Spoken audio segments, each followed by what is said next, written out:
নমস্কার বন্ধুরা, আশা করি আপনারা সবাই ভালো আছেন। আমি রুমা রেসিপি অ্যান্ড ব্লগসে আপনাদের অনেক অনেক স্বাগত। আজকে আবার আমি একটা নতুন রেসিপি নিয়ে চলে এসেছি। আজকে আমি বানাবো কাঁঠালের বীজের ডাল বানাবো। কাঁঠাল তো কাঁচা খাওয়া যায়, পাকা খাওয়া যায়, কিন্তু বীজেরও যে রেসিপি করা যায় সেটারই আপনাদের আজকে ভিডিওতে দেখাবো। তাহলে আজকে আমি বানাবো কাঁঠালের বীজের ডাল। আপনারা ভিডিওটা শেষ পর্যন্ত অবশ্যই দেখবেন। আর যারা নতুন বন্ধুরা এখন আমার চ্যানেলটা সাবস্ক্রাইব করেনি, অবশ্যই সাবস্ক্রাইব করে পাশের বেল আইকনটা প্রেস করে রাখবেন সবার আগে নোটিফিকেশন পাওয়ার জন্য। আর ফেসবুক থেকে লাইক দিয়ে ফলো করে রাখবেন। চলুন তাহলে রান্নাঘরে ভিডিওটা শুরু করি। এই যে ডাল বানাবার জন্য আমি বীজ নিয়ে নিয়েছি কাঁঠালের। আর এই কাঁঠালের বীজ দিয়ে যে দারুণ একটা সুস্বাদু ডাল রেসিপি রেডি হবে আজকে। আমি কাঁঠালাটিগুলো ভালো করে ছাড়িয়ে নেব। কাঁঠালের এই খোসাগুলো আগে ভালো করে ছাড়িয়ে নেব বীজের। এই যে উপরের এই পলে সাদা পেপার মতন কাগজটা, আর যদি এইগুলো ছাড়াতে পারেন তো আরও ভালো। তো এইগুলো এখন না আমি সিদ্ধ করে তারপর ছাড়াবো।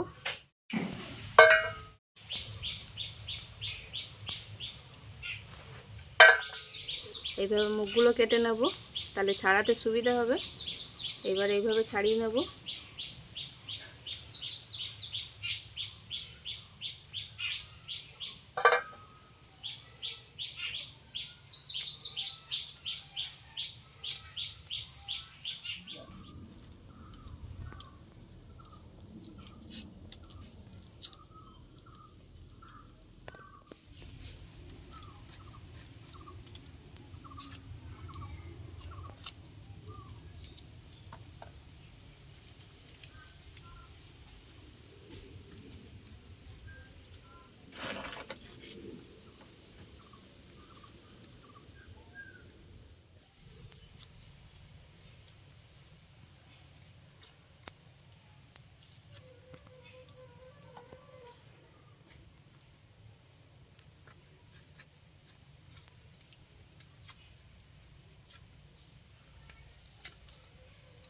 কাঁঠালাটিগুলো সব ছাড়ানো হয়ে গেছে।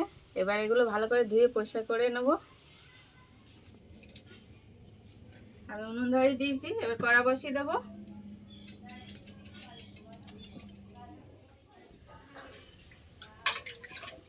কড়াই এবার জল দেব, একটু বেশি পরিমাণে জল দিয়ে দেবো, কারণ কাঁঠালাটিগুলো সিদ্ধ হতে সময় লাগবে। জলটা একটু গরম করে নেব। জলটা গরম হয়ে গেছে, এবার ধুয়ে রাখা কাঁঠালাটিগুলো দিয়ে দেবো।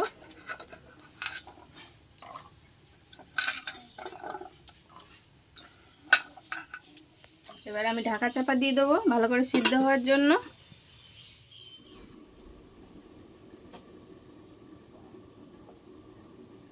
এবার আমি খুলে দেখে নেব, অনেক সময় দিয়েছিলাম।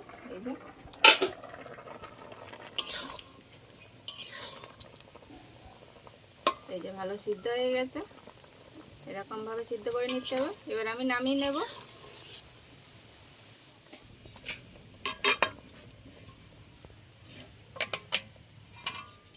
এবার আমি জল ঝরিয়ে তুলে নেব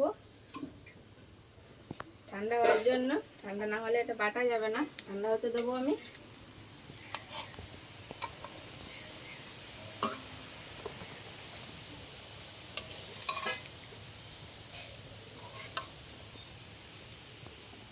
কাঁঠালাটিগুলো ঠান্ডা হয়ে গেছে, আর আমি যতটা পারবো উপরের থেকে এরকম করে ছাড়িয়ে নেবো একটু, নাহলে একদম বেশি খোসা থেকে গেলে লাল খোসাটা তাহলে আবার কালো কালো দেখাবে ডালটা।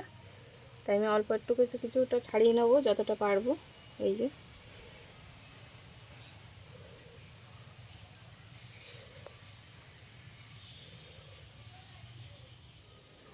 হাত দিয়ে ছাড়াতে দেরি হচ্ছিল, তাই আমি এর মধ্যে ছোটো ছুরি নিয়ে নিয়েছি, এতে করে তাড়াতাড়ি হচ্ছে কাজ। এই যে এইভাবে হয়ে যাচ্ছে, এইভাবে ছাড়িয়ে নিচ্ছি আমি সবগুলোর কালো খোসাটা। এই যে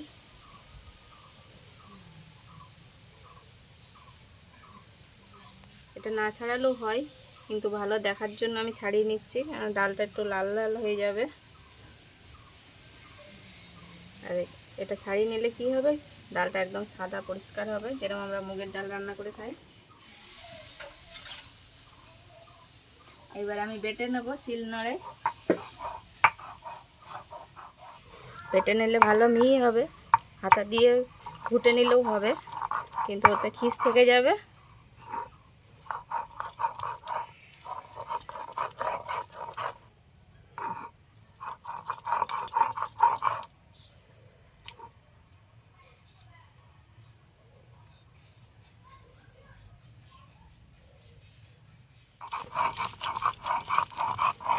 এরকম করে বেটে নিলে কাজটা সহজ হয়ে যাবে, অনেক তাড়াতাড়ি হবে।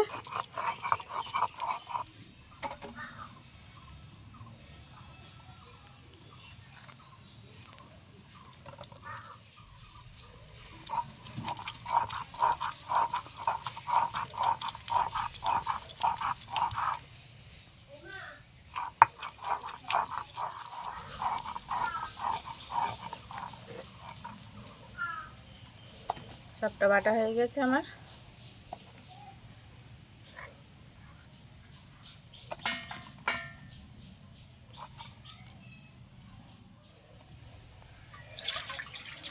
এবার আমি একটা পাত্রে জল দিয়ে নিচ্ছি, মানে কতটা ঘনত্বে আপনি ডালটা করবেন সেই ঘনত্বে জল দেবেন।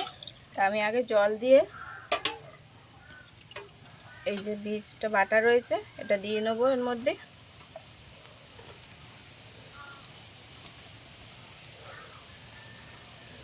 এবার ভালো করে এটা গুলিয়ে ডালটা আমি তৈরি করে নেব।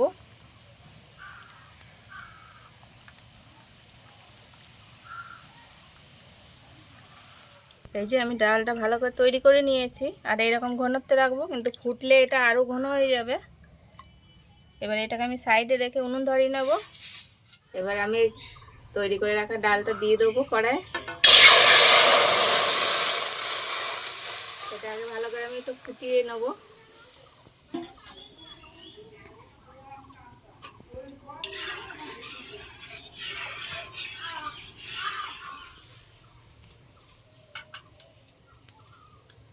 এবার আমি ডালে দিয়ে দেবো নুন, পরিমাণ মতো নুন দিয়ে দেবো। টেস্টটা ব্যালেন্স করার জন্য দিয়ে দেবো অল্প পরিমাণে চিনি, একটু মিষ্টি মিষ্টি হবে, ভালো লাগবে। দিয়ে দেবো হলুদ,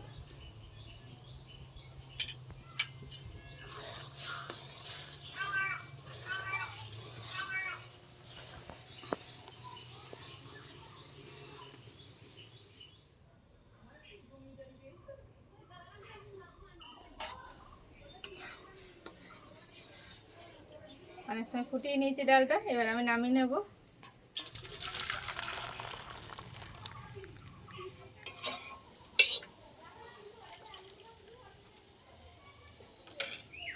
আবার কড়া বসিয়ে দেবো।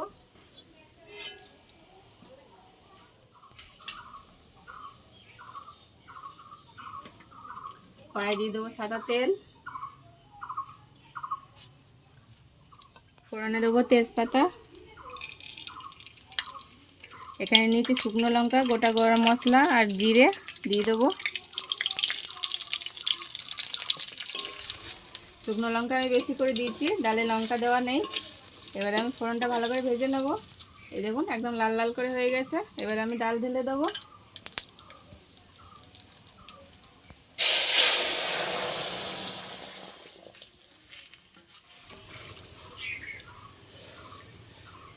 আবার একটু ভালো করে ফুটিয়ে নেব ফোড়ন দেওয়ার পরে।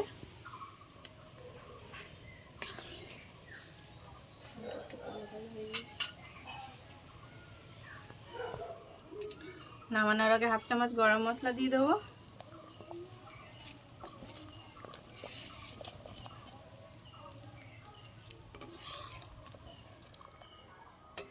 আমার ডালটা একদম রেডি হয়ে গেছে। এবারে আমি নামিয়ে নেব।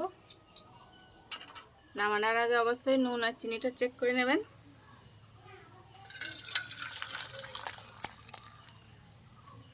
ভিডিওর সাথে শেষ পর্যন্ত থাকার জন্য অনেক অনেক ধন্যবাদ। আর আমার ভিডিও আপনাদের যদি পছন্দ হয় অবশ্যই বন্ধুদের সাথে অনেক অনেক শেয়ার করে দেবেন। দেখা হচ্ছে আবার কোনো নতুন ভিডিওর সাথে। তত সময় ভালো থাকবেন, সুস্থ থাকবেন। টাটা।